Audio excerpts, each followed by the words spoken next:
Hello and welcome to this video about my dwarf pufferfish. I thought I'd make this video just to share my experiences for anyone who's been maybe thinking about getting some or one of these guys, and also to explain some of the rules I'm breaking with this tank and how it's been working out for me. I've had these guys since April, so at the time of making this video I've had them for about 6 months. So if you notice anything like the puffers looking different or the tank looking more aged or the decor changing, that's because the B-roll you're seeing was filmed over the course of those 6 months. Their names are Blossom, Bubbles and Buttercup, but hopefully you already knew that from my previous video, and if you didn't, I'll put a link to that video on the screen now. So you've probably noticed by now that I have 3 pufferfish in this 5-gallon tank, which is not normally recommended due to their territorial natures. And in all honesty, when I was setting up this tank, the plan was always to have just 1 pufferfish, and I set out intending to buy only 1 pufferfish and ended up coming home with 3. So here's what happened. Earlier in the process, while this tank was still cycling, I visited the Aquatic Design Centre in London, and they had a tank full of pea puffers. So I thought, great, I'll come back once the tank is cycled and get my pufferfish here. When I did come back, about 2 weeks later, I walked in and saw the pea puffer tank and it looked empty. Immediately my heart sank because I'd travelled all the way up from the south coast to get these fish. But as I walked over, I saw that there were in fact just 3 rather sickly looking dwarf puffers left in the tank.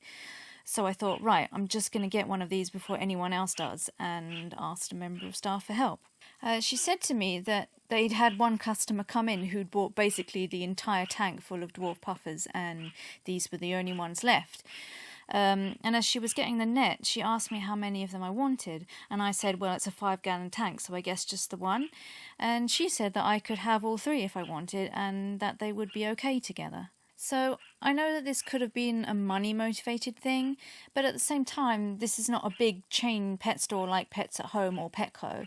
The Aquatic Design Centre is a very reputable aquatic store in the UK, and generally speaking, the staff there know their fish and know what they're doing. But also in the back of my mind, I was noticing how small and skinny these fish were, and most care guides would say to avoid buying pufferfish in this condition. So the pragmatic part of my mind was thinking, well, maybe it would be a good insurance policy to get all 3, then hopefully at least one of them would survive. So I agreed to take them all, and now here we are. And as you can see, all 3 are doing great. They didn't eat for the first few days until I offered live ram's horn snails and live blackworm, which they couldn't resist, and they've just been voracious eaters ever since. I also dosed the tank with Flukesolve as a precaution, Flukesolve being the UK equivalent of General Cure, basically a broad-spectrum anti-parasite medication. Their sunken bellies soon filled out, and as far as I can tell, they're healthy. With regards to how they get on with each other, they don't exactly like each other, but they do tolerate each other. With that said, I do often see them peacefully hanging out together in a group, just like more social community fish do. They mostly only squabble around food time, but they've never injured each other. I know that this unnatural decor may not be to everyone's taste, but the important thing as far as the pufferfish are concerned is that it's dense and gives them lots of places to hide from each other, which I would imagine is a big factor in my success with them so far.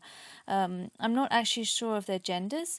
I think I might have 2 girls and a boy, but feel free to correct me on that in the comments.